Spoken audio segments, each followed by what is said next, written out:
चित्कार असं दिसतंय म्हणजे औरंगजेबाची कबर उखडून टाका, जे आमच्या मराठ्यांच्या पराक्रमाचं स्मारक आहे. पण त्याच वेळेला ज्याने या देशामध्ये सगळ्यात जास्त हिंसाचार, हत्या,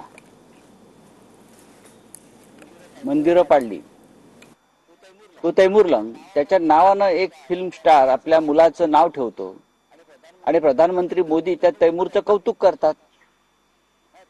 तैमूरला तैमूर कहाँ है विचारतात, तैमूर कैसा है विचारतात.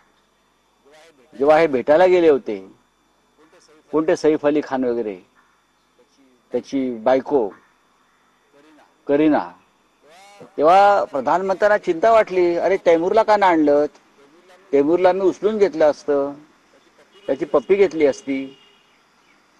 मग तैमूर तुम्हाला चालतो आहे, हे जे हिंदुत्ववादी आहेत त्यांना तैमूर चालतो आहे. इतरही आता लालकृष्ण अडवाणी, त्यांची अवस्था ही शहाजहान सारखीच झालेली आहे ना. ते सुद्धा म्हणजे लालकृष्ण अडवाणी हे या देशातल्या सध्या जे हिंदुत्ववाद तुम्हाला दिसतोय, राम मंदिर दिसतोय, त्याचे शिल्पकार आहेत. त्यांनी हे सगळं शिल्प उभं केलं हिंदुत्वाचं, पण त्यांना शहाजहान प्रमाणे एकांतवासात ठेवलेलं आहे. हे सुद्धा या हिंदुत्ववाद्यांना चालतंय. कुणी असं उठून सांगतोय का की कुठे आहेत आमचे शहाजहान, म्हणजे कुठे आहेत आमचे लालकृष्ण अडवाणी, काय झालं त्यांचं, त्यांना असं बंदिस्त का ठेवलेलं आहे, कोंडून का ठेवलेलं आहे. हा कोणी एखाद्या या कबर खोदणाऱ्याने प्रश्न विचारलाय का. हे असे हे ढोंगी दांभिक लोक आहेत. कबर न खोदता संभाजीनगर हे नाव बदलले ते बाळासाहेब ठाकरेंनी, माननीय हिंदुहृदय सम्राटांनी काय केलं की त्यांनी कबर खोदा सांगितलं नाही औरंगजेबाची.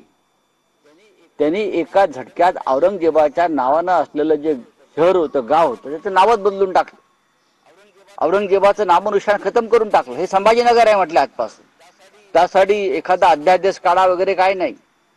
शिवसेना प्रमुखांनी 90 सालात जाहीर करून टाकलं. हे औरंगाबाद नसून हे संभाजीनगर आहे. याला म्हणतात हिंदू हृदय सम्राट, याला म्हणतात हिंदुत्व.